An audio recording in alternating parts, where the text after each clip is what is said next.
A nossa questão comentada de hoje é a respeito de verbo e foi uma prova elaborada pela banca da Polícia Militar de Minas Gerais. Ela disse assim: no período, o mundo digital e as redes sociais ganharam tanta relevância no processo de ensino a ponto de educadores passarem a atuar como mediadores gerenciando conteúdos. Os verbos passaram a atuar formam uma locução verbal. Considerando os períodos abaixo apresentados, marque a alternativa correta em que os termos grifados formam também uma locução verbal.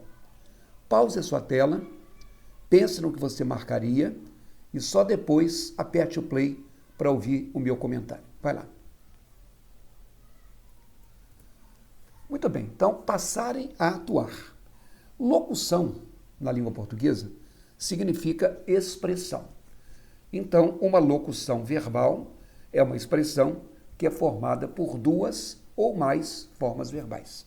Então, passarem a atuar. Tem uma forma do verbo passar e uma forma do verbo atuar. Veja o seguinte exemplo. Vamos apresentar um novo programa aos domingos. Eu tenho aí vamos, o primeiro verbo da expressão se chama verbo auxiliar, e temos apresentar, que é o que a gente chama de verbo principal. Então, o verbo principal está no infinitivo, né? O apresentar, o socorrer, o dirigir, o compor. Esses verbos terminados em R são marcas de infinitivo. Então, uma locução verbal tem um verbo auxiliar e um verbo principal. Sempre o verbo principal é o último da expressão. Por exemplo, estamos ensaiando uma nova peça teatral. Estamos, o primeiro verbo é o verbo auxiliar, e ensaiando, o segundo verbo é o verbo principal, que não está mais no infinitivo, ele está no gerúndio. Ensaiando, repreendendo, sorrindo, supondo, esses verbos terminados em NDO são chamados de gerúndio. Agora, atenção.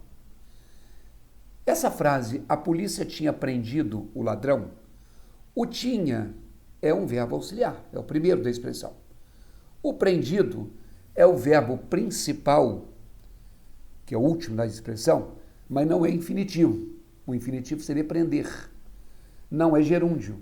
O gerúndio seria prendendo. Isso é o particípio. Cuidado.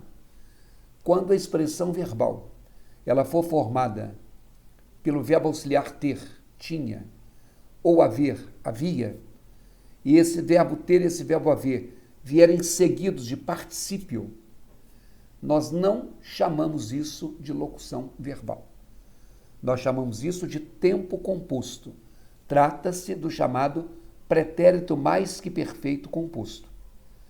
Na forma simples, eu diria, a polícia prendera o ladrão. Ele estudara, ele tinha estudado. Nós fôramos, nós tínhamos ido. Então, o verbo auxiliar mais infinitivo ou o verbo auxiliar mais gerúndio compõe uma locução verbal. Agora, o verbo auxiliar ter e haver, os verbos auxiliares ter e haver com o particípio formam o tempo composto. Por isso, na questão que nós vimos, você vai marcar como resposta a letra D de dado. Porque na letra A, B e C, vocês têm particípio, influenciados na letra A, estudado na letra B, aprendido na letra C. Na letra A tem o verbo auxiliar ter, na letra B o verbo auxiliar haver e na letra C o verbo auxiliar ter. Então, na letra D de dado, está atuando a forma auxiliar do verbo estar mais o gerúndio do verbo atuar. É uma questão puramente conceitual que você poderia nem se lembrar mais disso. Mas se você está estudando aqui em Minas Gerais e vai fazer a prova do curso de formação de soldados EPM, eu estou com o curso modular e hoje eu estou anunciando aí a prova 4. Já temos 4 provas completas, a gente lê o texto, resolve as questões, faz as revisões teóricas e ainda elege um assunto gramatical para falar ao final de cada prova. Assunto, obviamente, extraído, né, do edital. Então dá uma visitinha lá, www.ricardoerce.com.br.